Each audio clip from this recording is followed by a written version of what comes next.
तो गाइस लोकी के पिछले एपिसोड में जितने भी अंदाजे मैंने लगाए थे उनमें से एटलीस्ट 80% सही निकल चुके हैं। हमें इस एपिसोड में फाइनली देखने को मिले टाइम कीपर्स, पर वो मेरी सोच के बिल्कुल उलट निकले और दो ऐसे इंपॉर्टेंट कैरेक्टर्स डिलीट कर दिए गए जो कि शायद एक्सपेक्टेड ही नहीं था। स्पॉयलर्स वार्निंग के साथ ये वीडियो शुरू करूंगा क्योंकि इस वीडियो में बहुत सारे ईस्टर एग्स, हिडन रेफरेंसेस और कॉल बैक्स जो कि आपने शायद एपिसोड में मिस कर दिए होंगे। तो गाइज अगर आपने अभी तक चैनल को सब्सक्राइब नहीं किया है तो प्लीज कर दीजिए और वीडियो को भी लाइक कर दीजिए। ये मुझे मोटिवेट करता है ऐसे ही और इंटरेस्टिंग वीडियोस बनाते रहने के लिए। Hi super fans, I am Swapnil और ये है लोकी के एपिसोड 4 का ब्रेकडाउन, कॉल बैक्स और सभी ईस्टर एग्स और हिडन रेफरेंसेस। तो गाइस सबसे पहले बात करते हैं लोकी के एपिसोड 4 द नेक्सस इवेंट के की पॉइंट्स की। इस एपिसोड में जहां फाइनली टाइम कीपर्स एक्सपोज हुए, वहीं हमें ये भी पता चल गया कि वो नकली एंड्रॉइड्स हैं। मतलब कि जो सबसे बड़ा सरप्राइज होना चाहिए था वो निकला फुस और एपिसोड का मेन क्रेडिट ले गया लोकी और सिल्वी का रोमांटिक एंगल, जो कि रीजन भी बना इस एपिसोड का ये नाम द नेक्सस इवेंट रखने का। यानी कि ये कंफर्म कर दिया गया है कि अगर लोकी और सिल्वी साथ में मिलकर टीवीए के अगेंस्ट जाते हैं तो गारंटीड टीवीए को खत्म कर सकते हैं। बट मोबियस के बाद लोकी के प्रूव होने से जहां ये चांसेस ऑलमोस्ट खत्म हो गए थे, इस सीरीज के सबसे पहले एंड क्रेडिट सीन से वो चांसेस वापस उतने ही स्ट्रॉन्ग हो गए हैं। एंड क्रेडिट सीन में हमें देखने को मिले लोकी के 4 वेरिएंट्स और हो सकता है कि नेक्स्ट एपिसोड में हमें कई और वेरिएंट्स की पूरी आर्मी देखने मिले। शायद किसी ने ऐसा बोला था कि इस सीरीज में लोकी के बहुत सारे वेरिएंट्स की आर्मी हो सकती है। किसने बोला था? या फिर ये भी हो सकता है कि लेडी लोकी इन सभी लोकी के वेरिएंट्स को इकट्ठा करके एक आर्मी बना रही है। मतलब कुछ भी पॉसिबल है। हाँ, मैंने ही बोला था। जहाँ तक बात आती है मेरी कांग द कंकरर थ्योरी की, मैं अभी भी उसी बात पे टिका हूँ और मोस्ट प्रॉब्ली हमें सीरीज के नेक्स्ट एपिसोड के एंड में कांग जरूर देखने मिल सकता है। तो ये तो था एपिसोड के की पॉइंट्स। अब चलते हैं वीडियो में मेरे फेवरेट पार्ट पे, यानी कि सभी ईस्टर एग्स और रेफरेंसेस की तरफ। तो एपिसोड शुरू होता है रेंसलेयर के एक फ्लैशबैक सीन से जिसमें कि वो असगार्ड जाती है एक यंग सिल्वी को पकड़ने। तो हमें सबसे पहले देखने मिलता है असगार्ड। थॉर की सभी मूवीज में असगार्ड को हमेशा रेनबो ब्रिज के एंगल से ही दिखाया गया है, लेकिन इस एपिसोड में पहली बार हमें असगार्ड दिखाया जाता है पहाड़ों के एंगल से, यानी कि पिछली तरफ से।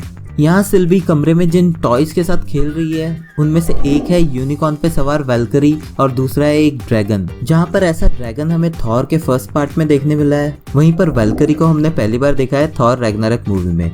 साथ ही में जो नीचे रखे हुए खिलौने हैं उनमें से एक है वुल्फ, जो कि दिखता है एक जायंट वुल्फ फेनरिस की तरह। और जो शिप वहाँ रखी है वो भी थॉर द डार्क वर्ल्ड में दिखाई गई असगार्डियन शिप जैसी ही है। जब वो लोग टीवीए के ऑफिस में वापस आते हैं तो वहाँ हमें रेंसलेयर का हंटर नंबर देखने को मिलता है जो कि है 823। अब ये एक और ईस्टर एग है मार्वल कॉमिक्स का, जिसमें कि एवेंजर्स के नंबर 23 एडिशन में हमें रेवोना रेंसलेयर पहली बार देखने को मिली थी। रेंसलेयर सिल्वी को जज के सामने लाती है और सिल्वी रेंसलेयर को किक करके चालाकी से उसका टेम्पैड चुरा लेती है। स्लो मोशन में हम उसे ऐसा करते हुए देख सकते हैं। ये ठीक उसी तरह से दिखाया गया है जैसे कि फर्स्ट एपिसोड में लोकी मोबियस से उसका टेम्पैड चुराता है, फिर सिल्वी टाइम डोर खुल के उनके सामने ही भाग जाती है। अब आगे हम प्रेजेंट में हैं और रेंसलेयर अकेले टाइम कीपर से मिलने जाती है। यहाँ हमें थोड़ी सी डार्क लाइट की सेटिंग में टाइम कीपर्स की एक झलक दिखाई जाती है जो कि एपिसोड के एंड में पूरी तरह से एक्सपोज होंगे। जब रेंसलेयर वापस आती है तो वो मोबियस को बताती है कि टाइम कीपर उनसे गुस्सा है क्योंकि वो लोकी के दो वेरिएंट्स अब खुले में घूम रहे हैं और अगर वो वेरिएंट टाइम कीपर तक पहुंच जाते तो शायद सेक्रेट टाइमलाइन बर्बाद हो जाती। मोबियस रेंसलेयर से हंटर C20 के बारे में पूछता है ताकि वो उससे सिल्वी के बारे में और पता कर पाए, बट रेंसलेयर उसे ऐसा करने से रोकती है ये कह के कि सिल्वी के माइंड कंट्रोल की वजह से C20 पागल हो गई है और कुछ भी बड़बड़ा रही है, जबकि एक्चुअल में उसे सब कुछ याद आ गया होता है और वो बाकी सभी टीवी एजेंट्स को सच ना बता दे। इस चक्कर में वो एजेंट C20 को प्रून कर चुके हैं। अब ये वर्ड प्रून बार बार यूज होने वाला है, तो इसका मतलब है कि जब ये डिवाइस किसी वेरिएंट को टच करता है तो वो इस टाइमलाइन से हमेशा के लिए डिलीट हो जाता है। बट इस एपिसोड के एंड में हमें ये पता चलने वाला है कि शायद ऐसा नहीं होता। बट हाँ, प्रून का मतलब है डिलीट होना।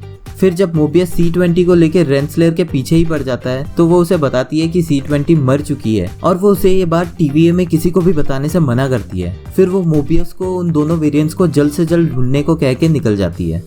यहाँ लेमेंटिस 1 प्लेनेट पे वो टाउन जहाँ पर आर्क थी डिस्ट्रॉय हो चुका है और सिल्वी हमें दिखती है उस स्टोन पे बैठी हुई जो कि ट्रेलर्स में हमें दिखा था। और सिल्वी शायद इस जगह पे इसलिए बैठी है क्योंकि उसे इस एपोकलिप्टिक इवेंट के बारे में पता है और हो सकता है कि वो ये जानती है कि ये जगह इस प्लेनेट पे सबसे एंड में खत्म होगी।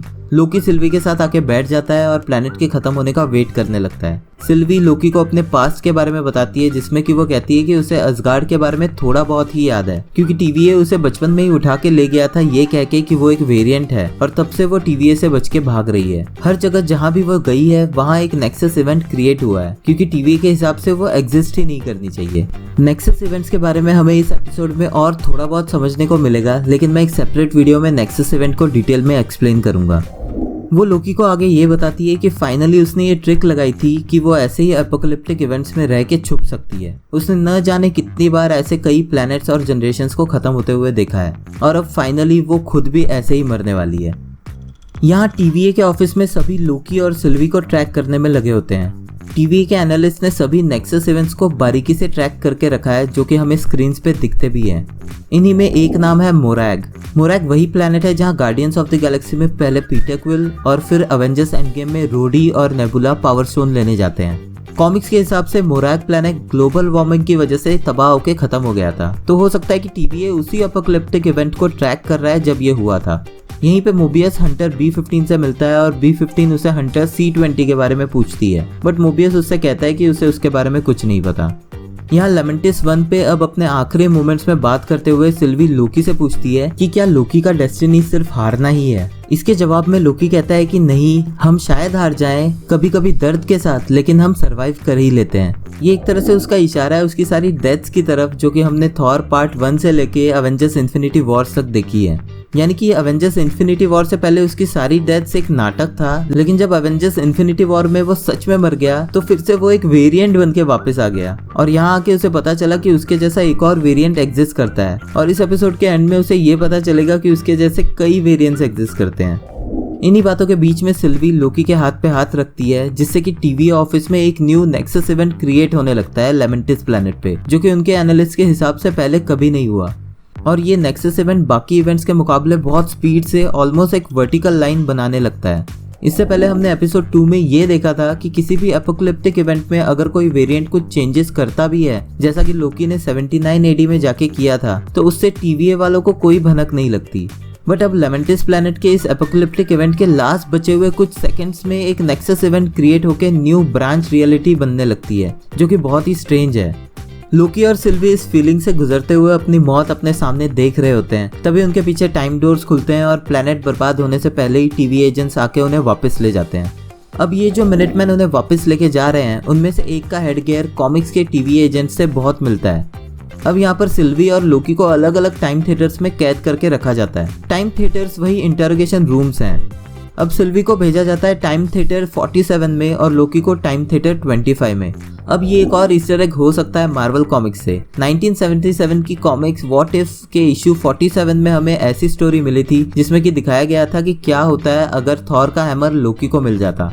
What if series Disney plus का एक शो अगस्त में रिलीज होने वाला है, बट उसमें ये वाली स्टोरी शायद नहीं दिखाई जाएगी। लेकिन इसी एपिसोड के एंड क्रेडिट्स में हमें लोकी के एक वेरिएंट को हैमर के साथ दिखाया गया है, तो हो सकता है कि ये एक हिडन रेफरेंस हो सकता है उसी चीज का। इसके अलावा लोकी का टाइम थिएटर नंबर 25 हमें 1952 की कॉमिक्स जर्नी इनटू मिस्ट्री के इशू 25 का रेफरेंस है, जिसकी की स्टोरी कुछ ऐसी ही थी जिसमें एलियंस एक आदमी को किडनैप कर लेते हैं और बाद में उसकी मेमोरीज इरेज कर देते हैं ताकि वो पूरी दुनिया को उनके बारे में कुछ ना बता पाए। तो ये शायद एक तरह से हिंट है कि कैसे टीवीए भी वही कर रहा है और वो एलियन शायद कोई और नहीं, कांग ही है। अब मोबियस लोकी के सेल में जाता है और उसे दोस्त होते हुए धोखा देने पे उससे गुस्सा होता है। लोकी उसे बताने की कोशिश करता है कि टीवीए उससे झूठ बोल रहे हैं, बट मोबियस उसे एक न्यू रेड कलर के टाइम डोर से एक टाइम प्रिजन में भेज देता है। अब ये शायद लोकी की मेमोरी का वो हिस्सा है जहाँ असगार्ड में उसने लेडी सिफ के साथ एक शैतानी करते वक्त उसके बाल काट दिए थे। अब यहाँ पर तीन ईस्टर एग्स हैं। एक तो कि यहाँ हमें मूवीज में थॉर द डार्क वर्ल्ड के बाद लेडी सिफ पहली बार देखने को मिलती है। वैसे लेडी सिफ एजेंट्स ऑफ शील्ड के शो में भी दिख चुकी है, बट एमसीयू की मूवीज खुद को उस सीरीज से जोड़ने से मुकर चुके हैं। दूसरा ईस्टर एग है कि जैसा मैंने अपने लेडी लोकी के वीडियो में बताया था, जो कि आप राइट साइड में कार्ड्स पे क्लिक करके देख सकते हैं, कॉमिक्स में जब एक मोमेंट पे असगार्ड बर्बाद हो जाता है तो सभी असगार्डियंस की सोल्स अर्थ पे नई बॉडीज में आती हैं, बट लोकी चालाकी से लेडी सिफ के लिए जो बॉडी थी उसमें घुस के लेडी लोकी बन जाता है। तो एक तरह से ये एक ईस्टर एग हो सकता है लेडी सिफ को इस शो में दिखाने का। और तीसरा ईस्टर एग है कि कॉमिक्स में लोकी ने सच में कई बार लेडी सिफ के बाल काटे हैं उसके सोते हुए, तो ये चीज उसी का रेफरेंस हो सकती है। अब इस एरिया में लेडी सिर्फ आके उसे थप्पड़ मारती है और उसे ऐसा करने की वजह से कुछ गालियां देती है।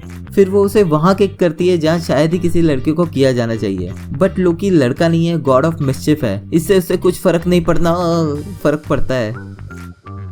ये भी एवेंजर्स एंड गेम के एक सीन की तरह ही दिखाया गया है जिसमें कि पीटर क्विल के साथ सेम ट्रीटमेंट होती है। फिर लेडी सिर्फ वहां से निकल जाती है, लेकिन अब यही सब बार बार रिपीट होने लगता है, जिससे कि लोकी को पता चलता है कि वो एक टाइम लूप में फंसा है और ये जो भी हो रहा है वो एक तरह से उसकी पनिशमेंट है। यहाँ मोबियस सिल्वी के टाइम थिएटर के बाहर हंटर B-15 से मिलता है और वो उससे लोकी के बारे में पूछती है, बट मोबियस उसे मजाक बनाते हुए ये बताता है कि लोकी कह रहा था कि टीवी एक झूठ है और कैसे उन लोगों ने क्रीज, टाइटन्स और वैम्पायर से तो डील किया, लेकिन 2 ऑर्फन डेमिगॉड्स उनके लिए इतनी मुश्किल बने हुए हैं। ये एक हिडन ईस्टर एग हो सकता है आने वाली मूवी ब्लेड का। अभी तक हमने MCU में क्रीज को गार्डियंस ऑफ द गैलेक्सी और कैप्टन मार्वल मूवी में देखा हुआ है। टाइटन्स में थैनोस को MCU का कौन सा फैन नहीं जानता, लेकिन वैम्पायर्स अभी तक MCU में इंट्रोड्यूस नहीं हुए हैं। जहाँ नेक्स्ट ईयर रिलीज होने वाली मॉर्बियस मूवी वैम्पायर्स पे बेस्ड है, पर वो मार्वल प्रोडक्शन की होते हुए उसका MCU से फिलहाल कुछ लेना देना नहीं है। बट MCU का original vampire blade already MCU में आने को रेडी है, जो कि 2019 की कॉमिक कॉन में ऑलरेडी अनाउंस हो चुका है। तो ये एक तरह से रेफरेंस है इस बात का कि वैम्पायर्स MCU में एग्जिस्ट करते हैं, बट हमें दिखाए नहीं गए। और मोबियस का ये डायलॉग एक तरह से मैच करता है the falcon and winter soldier में सैम विल्सन की थ्योरी से। What big three? The big three. What big three? Androids, aliens and wizards. जो कि उसके हिसाब से है एंड्रॉइड्स, एलियंस और विजर्ड्स। और इस एपिसोड के एंड में हमें पता चलेगा कि टाइम कीपर्स फेक है और एक्चुअल में वो एंड्रॉइड्स हैं। अब जब हंटर B-15 ये सुनती है कि टीवी एक झूठी दुनिया है, तो वो इस बात से थोड़ा अफेक्ट होती है और हमें दिखाया गया है कि वो इस बात के बारे में सोच रही है, और ऐसा होना भी चाहिए। TVA के सिर्फ 2 हंटर्स सिल्वी के एन्चेंटमेंट के अंडर आते हैं, जिनमें से एक C-20 ऑलरेडी प्रून कर दी गई है, लेकिन हंटर B-15 के बारे में उन्हें पता ही नहीं है। अब क्योंकि हंटर B-15 को भी धीरे धीरे अपनी पुरानी मेमोरीज याद आ रही है, वो TVA को लेके सोचने जरूर लगी है। अब मोबियस टाइम प्रिजन में वापस जाके लोकी को लेके आता है इंटेरोगेशन के लिए। वो लोकी से वही सवाल फिर से पूछता है कि क्या वो सिल्वी से मिला हुआ है और उन्होंने लेमेंटिस प्लैनेट पे इतना खतरनाक नेक्सस इवेंट कैसे क्रिएट किया। बट लोकी उसे सच नहीं बताना चाहता क्योंकि उसे पता है कि मोबियस अब उस पर विश्वास नहीं करता। पर जब मोबियस उसे टाइम प्रिजन में वापस भेजने लगता है तो लोकी उसे झूठी मूठी कहानी बना के बताने लगता है। वो उसे बताता है कि उसने सिल्वी के साथ ये प्लान कई साल पहले किया था और कुछ बहुत ही बड़ी गड़बड़ होने वाली है TVA में, जिसके बाद कि वो सिल्वी को खुद ही खत्म कर देगा।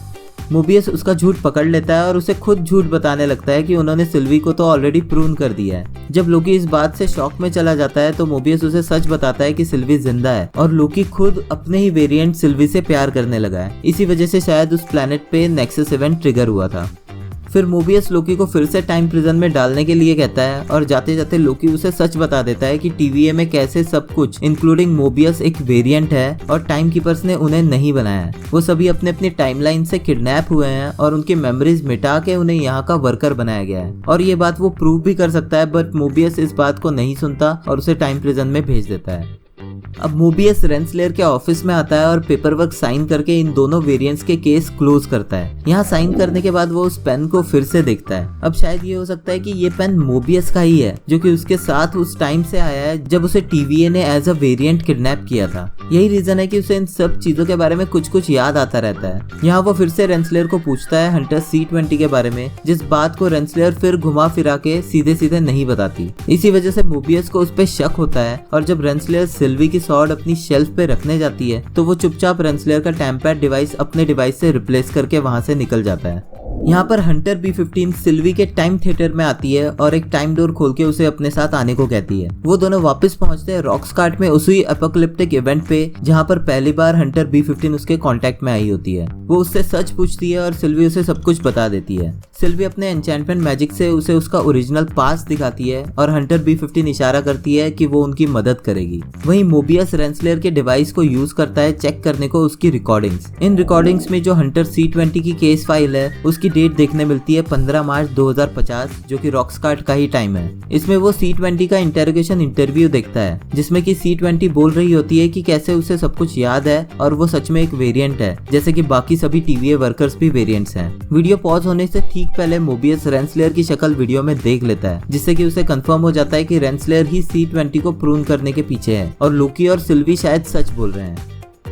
ये वीडियो देखने के बाद मोबियस वापस आता है टाइम प्रिजन में, जहां वो लोकी को ये समझाता है कि उन दोनों का कनेक्शन बहुत स्ट्रांग है, शायद इसी वजह से वो और सिल्वे मिलकर TVA को खत्म कर सकते हैं। जैसे वो दोनों टाइम प्रिजन से बाहर आते हैं, रेंसलेयर और कुछ मिनटमैन उसका इंतजार कर रहे होते हैं। रेंसलेयर मोबियस से उसका टेम्पैड लेने के बाद उसे प्रून करवा देती है। यहाँ रेंसलेयर के एक्सप्रेशन देखने से ये पता चलता है कि वो ऐसा करवाने से खुश नहीं है और वो शायद मोबियस को सच में पसंद करती है, बट क्योंकि उसका कुछ बहुत बड़ा गोल है जो कि हमें फ्यूचर एपिसोड्स में रिवील होगा, उसे जबरदस्ती ऐसा करना पड़ रहा है। साथ ही लोकी को रोते हुए देख के ये भी रियलाइज होता है कि वो सच में मोबियस को एज अ फ्रेंड मान रहा था और उसके सामने ऐसा होने से अब वो बहुत ज्यादा दुखी भी है। लेकिन क्योंकि अभी हम लोग जानते हैं कि मोबियस एक वेरिएंट है, तो वो हमें फिर से सीरीज एंड होने से पहले जरूर देखने मिलेगा।